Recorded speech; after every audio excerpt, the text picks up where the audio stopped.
वृंदावन में लीलाएं चल रही हैं ठाकुर जी की। यमुना जी में कालिया नाग आ गया। ठाकुर जी को बड़ी चिंता हो गई कि यमुना पवित्र होनी चाहिए। भगवान को नींद नहीं आई।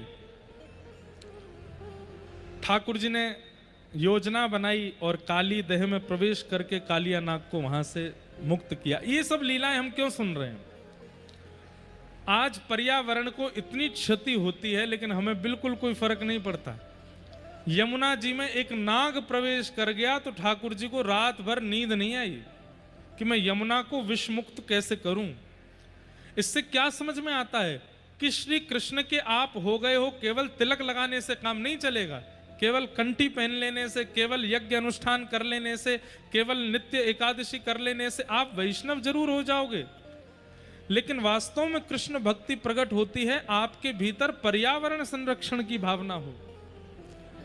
नदियां अपवित्र हैं, पेड़ पौधे कट रहे हैं, पर्वत पहाड़ काटे जा रहे हैं, गौ गाय के साथ में अत्याचार हो रहा है और हम तिलक लगा करके घूम रहे हैं। ठाकुर जी हमारी ओर देखते भी नहीं होंगे। ठाकुर जी सोचते होंगे मेरी जो निधि है, मेरा जो सर्वस्व है, उसको तो तुम संभाल नहीं पा रहे और मेरे दर्शन करना चाहते हो। यमुना जी में कालिया नाग आ गया, ठाकुर जी को नींद नहीं आई। इसलिए भैया पर्यावरण के प्रति थोड़ी जागरूकता लाइए चित्त में। जितना भजन बढ़े उतना पर्यावरण के प्रति प्रेम बढ़े। भगवान की बहुत बड़ी कृपा है कि मध्य प्रदेश में नर्मदा जी अभी भी स्वच्छ हैं। लेकिन आप जबलपुर की नर्मदा जी का दर्शन करोगे तो वहां की नर्मदा जी यहां से भी ज्यादा स्वच्छ हैं, क्योंकि अमरकंटक से आकर के वहां तक तो फिर भी बहुत स्वच्छता का ध्यान रखा जा रहा है। उसके बाद में फिर वहां पर भी खूब विकृति आती जा रही है। हमें लगता है कि भारत में सबसे स्वच्छ नदियों में एक नाम नर्मदा जी का होगा, क्योंकि अभी भी अस्वच्छता से बची हुई है। वैसे चंबल स्वच्छ है। क्यों स्वच्छ है? क्योंकि मानवों को स्नान करने का उसमें निषेध बताया शास्त्रों में, इसलिए चंबल फिर भी पवित्र है।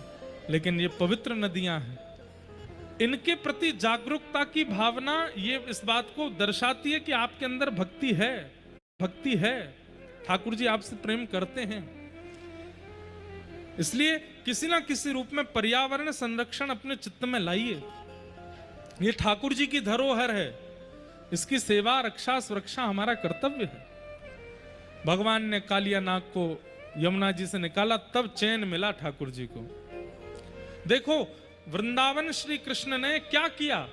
वृक्षों का वर्धन, यमुना जी का शुद्धिकरण, पर्वतों का विस्तारीकरण, पर्यावरण के संरक्षण की ही कार्य किए ठाकुर जी ने वृंदावन में रह के। वेणु गीत आदि के प्रसंग आए। एक दिन ठाकुर जी घर लौट करके आए तो 56 भोग बना रही यशोदा मैया। बंधुओं एक बात सुनिएगा हमारी, अन्नकूट और 56 भोग, इन दोनों में अंतर क्या है? अन्नकूट गोवर्धन पूजा वाले दिन किया जाता है और 56 भोग गोवर्धन पूजा के बाद कभी भी किया जाता है। ठाकुर जी 8 बार प्रसाद पाते हैं, एक दिन में 8 बार भोजन करते हैं। 7 दिन 7 रात्रि तक ठाकुर जी ने गिरिराज जी धारण किए तो 7 दिन भोजन नहीं किया। तो 7 दिन बाद यशोदा मैया ने 8 बार को भोजन, एक दिना को 7 बार को कितनों भयो? 56। मैया ने एक साथ 56 प्रकार के भोग लगा दिए। ले लाला 56 दिना की पूर्ति। तो 56 भोग कभी भी लगते हैं, पर अन्नकूट ये तो गोवर्धन पूजा वाले दिन अन्नकूट होता है। आज ब्रजवासियों के यहां 56 भोग नहीं बन रहे हैं, अन्नकूट बन रहा है।